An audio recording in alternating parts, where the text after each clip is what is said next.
Nice. Hi, thanks for taking these few minutes for the interview.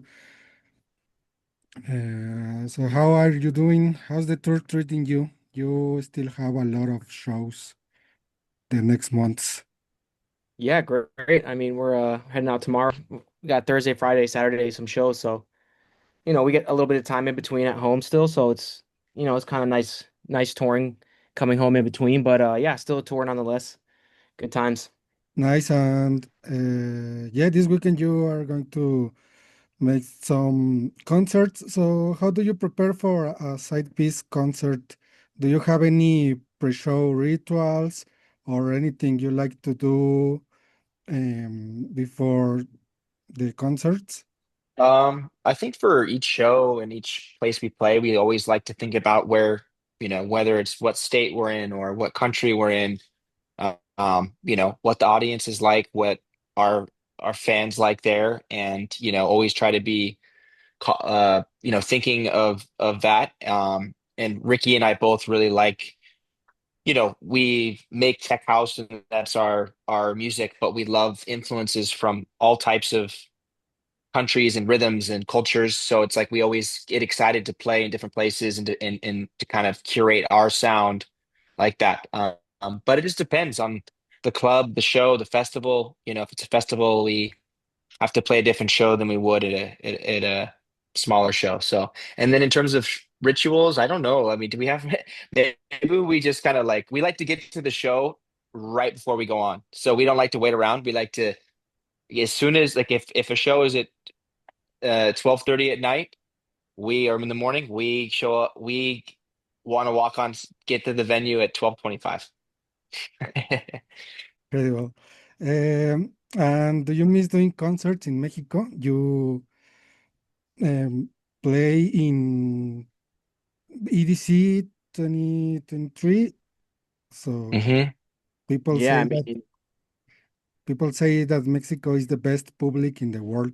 Do you believe it? it that is one of our favorite EDCs ever for sure. And I think both of us actually have played it before we were doing side piece together. And I think, playing it together as side piece confirm like it's one of our favorite EDCs ever is to play Mexico. So yeah, we're definitely looking forward to coming back. So it would be awesome. And hopefully if everybody's, you know, loving Cry for You right now, we can come play our new song in Mexico again because it's been a while since we've been back.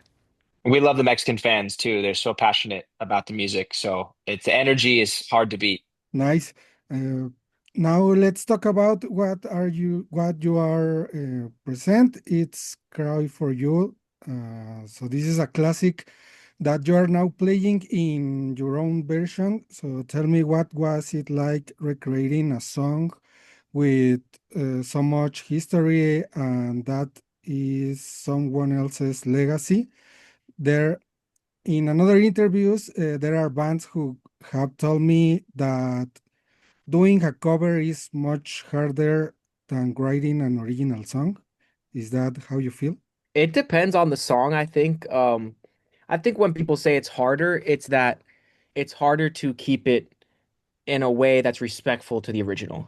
Um, it's definitely you want to be able to do a song, and like you said, it's September's Legacy is one of her biggest songs ever. So we don't ever want to, do something to the song that's gonna make it look corny or make it look worse. We want to elevate it, and that part can be hard, but it is also in ways easier because you're working with a vocal that's already big. Everyone knows and loves the vocal, so that part's nice and easy to work with, but it can be hard to keep it, you know, I guess passionately forward thinking where you're like, oh, I like this. September likes it. Everybody, that hears it can see where we went with the song. We didn't try to crush the original and remove everything about it. But yeah, it definitely can be hard when you're trying to keep the original, vibe of the song and do it correctly. Nice. And also in the lyrics, it's a song that talks a lot about living the moment with that fear and doing things now and not regretting it later. So in some ways, I I feel like this generation has embraced that philosophy of EDM. So do you identify with the message? of the song?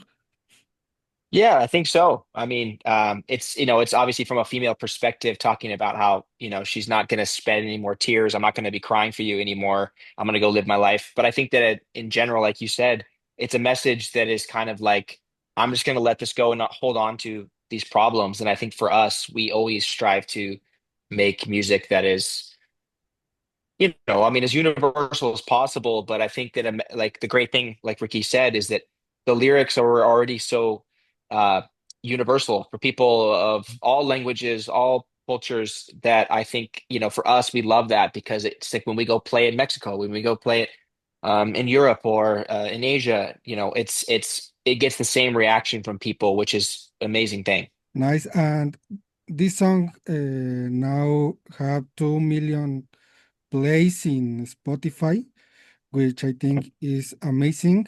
Uh, when you started side piece, did you ever think that so many thousands of people will be paying attention to you?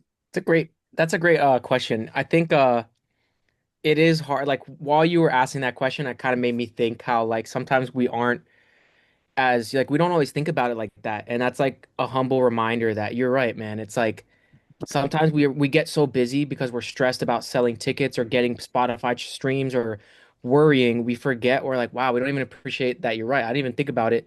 The fact that Hmm. 2 million people press played on our Cry For You is amazing. And I think a lot of artists struggle with being content, and most people even in life struggle with that. But yeah, man, you're absolutely right.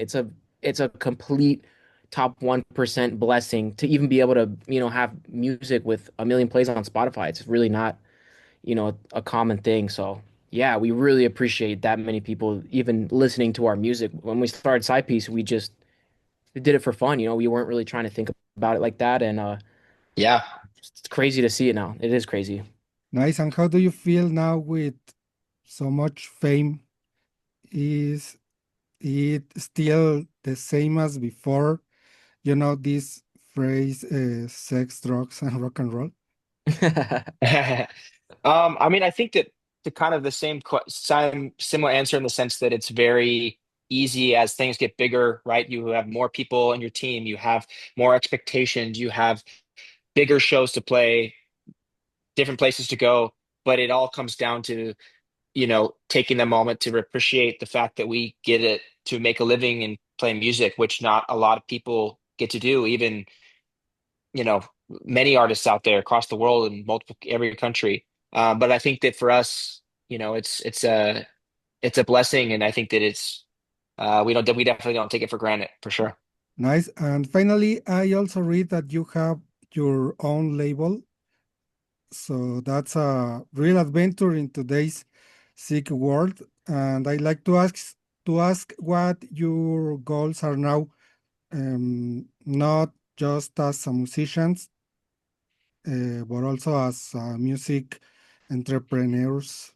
Yeah, I mean, starting a label has always been kind of an idea we had, but it takes, a good amount of planning and a team. Like Dylan said, we have a lot of people on our team that side pieces, multiple, behind the scenes things, and so is lip service. So it's kind of just been an idea that we're finally able, like you said, we're in a position, we're very lucky, and we kind of made it just to be able to support music that we already like. So, for instance, the next couple songs next year, 2026, we're going to be looking at releasing artists that me and Dylan, when we play side piece, we already play their songs. We already love them. We're looking for people that aren't necessarily already big, just music that we appreciate and we like. And it's kind of more of a small group of people, a niche market where we're like, hey, this is what side piece gets behind and we support it and slowly grow it from there. But the original idea has just always been to be able to support and play music from, people that are coming up or, middle-sized artists, anybody that we love their music. And it's always been about the music for lip service.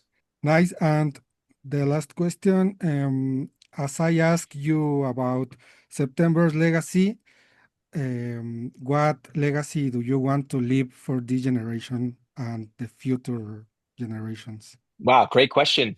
You got a lot of great questions today. I mean, I think any artist, right? You want to be able to, when you look back at your career and your life, you hopefully make a connection with people that's deeper than just surface level, I think that we all hear us four, on the screen, all have those songs, whether it's from when you were a little kid to, and it doesn't matter what genre, it could be rock, dance, reggaeton to banda music to whatever, and where it has that connection or that special memory for you. And I think that, we hope that we can have that moment for many people right out there. And hopefully when they look back on their life later on, maybe side piece comes up in conversation. Like that's kind of a crazy thing to think of. So we hope that is the case,